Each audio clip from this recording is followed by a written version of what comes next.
I had chronic pain for about 5 years. By the end, I could no longer build things, which I love to do. I could no longer garden, which I have mixed feelings about. I had to sleep with 5 pillows, and any of you who sleep with like multiple pillows like that, you know you have to wake up every time you turn over to rearrange all the 5 pillows, right? So it doesn't contribute to good sleep. I mean, I was significantly disabled, and I tried lots of treatments, but they were all temporary. The key to my complete recovery was learning the true nature of chronic pain and how to overcome it. Since then, I've shared this key with some of my friends who've also recovered from their chronic pain. And so the purpose of this lecture is to share the key to overcoming chronic pain with you. And I'd like to start by showing you where this key comes from, where this all comes from with this model. So what you have here is a hand model. And as the hand goes through normal activities, little signals are sent from the nerves in the hand, but they don't create the experience of pain.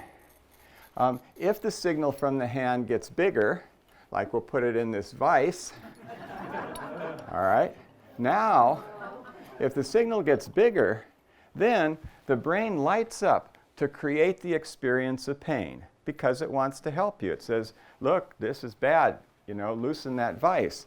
And so this is the way pain should work. You loosen the vise, the pain goes away. Normal activities, you don't have any pain. You have pain when you have something that's a real serious problem.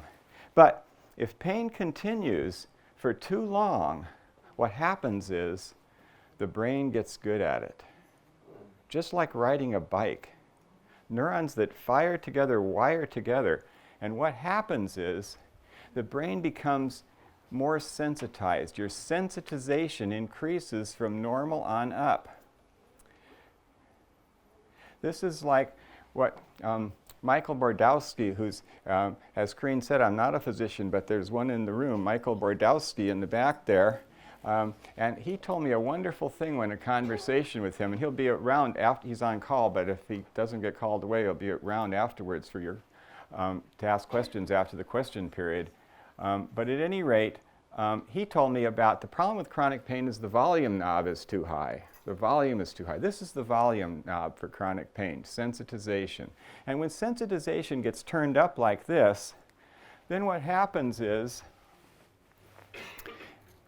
even when the signal of the body goes down, even now normal activities will cause pain. And what that can have a person do is avoid those normal activities because they hurt. And it seems like it's intense pain from these normal activities. And so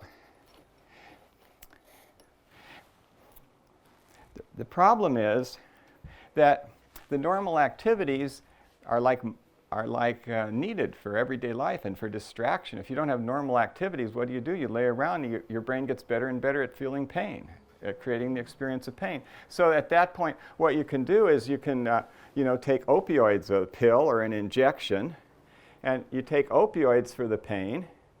And of course, what that's going to do is it's going to make the pain go away. But the problem is, of course, you know what the problem is, right?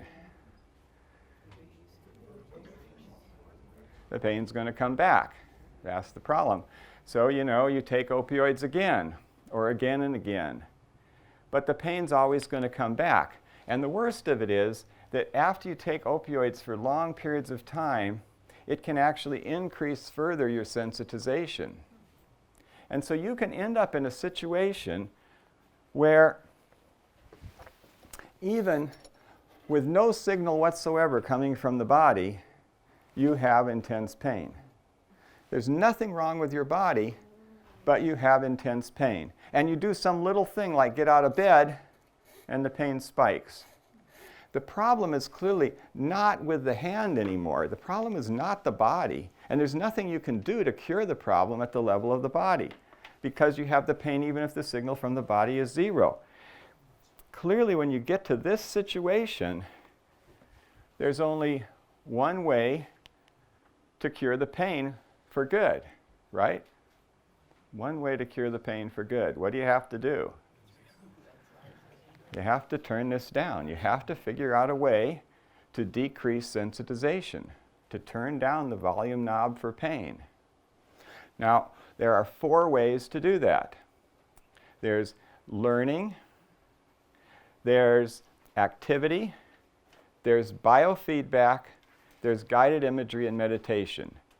And so I'll talk a little bit about each of these. We'll start with learning.